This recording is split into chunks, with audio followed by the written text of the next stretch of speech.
Hi everyone, welcome back to another video. This video is on the signs and symptoms of kidney stones. So in this video, we're going to talk about what kidney stones are, and we're also going to talk about the signs and symptoms of having kidney stones and why these signs and symptoms occur. Having kidney stones causes kidney stone disease, which is also known as nephrolithiasis. And it is a condition involving the formation of stones, which are also known as renal calculi within the kidneys. Now, what happens is symptoms of kidney stone disease or nephrolithiasis occur as the stone passes through the renal system.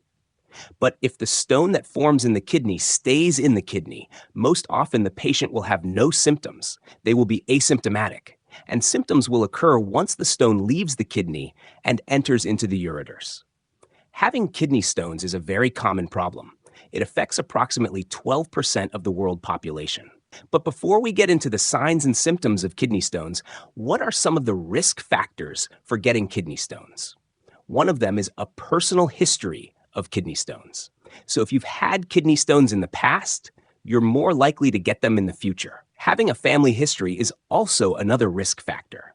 So if you have family members who have kidney stones, you're at an increased risk yourself. If you have certain medical conditions, that's also a risk factor, including diabetes, hypertension, and gout. And then low fluid intake is also another risk factor. Now let's talk about the signs and symptoms of kidney stones or kidney stone disease. By far, the most important symptom is pain, and the pain is localized oftentimes in the flank or the back. So it's at the lower edge of the rib cage, oftentimes on the side, but it can also be on the back as well. And this pain radiates to the lower abdomen, so it can radiate down in the abdomen or even into the groin area. And the pain is often acute and may be severe. The pain can also be described as a sharp or dull pain. And what's also important to note with regards to this pain is that it is colicky in nature. So what is colicky pain? Colicky pain is a type of pain that comes in waves. So why does this happen? What happens here is that there is peristaltic movement. Peristaltic movement is wave-like contractions of the ureters. So the ureters help to drain urine from the kidneys down to the bladder. So there's peristaltic movement. There's wave-like contractions of the ureters to help push urine down to the bladder.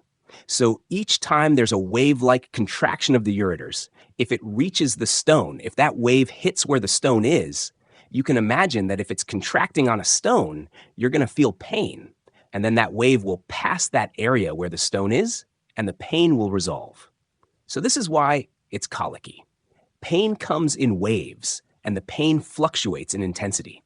So as a wave goes down the ureter, as it gets closer and closer to the stone, the pain increases to a maximum where the stone is localized. And as the wave passes the stone, the intensity decreases.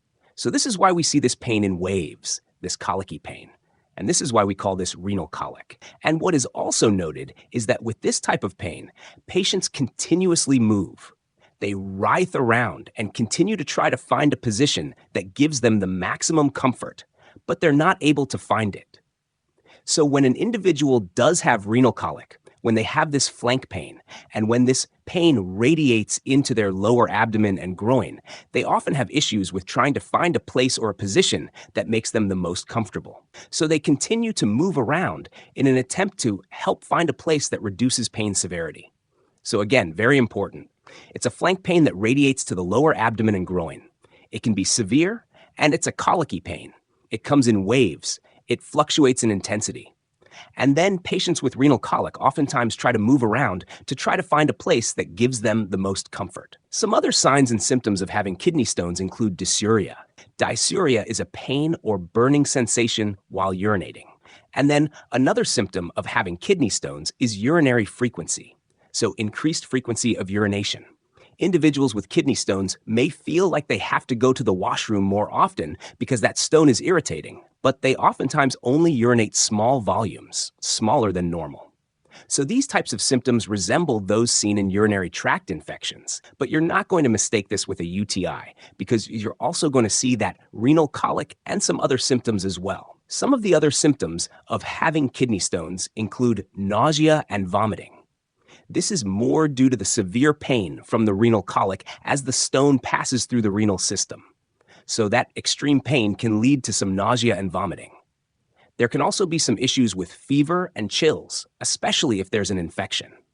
So if the stone gets stuck and it festers, there can be an infection that develops, and this can lead to fever and chills. Some other signs that can occur if an individual has kidney stones or kidney stone disease include cloudy urine.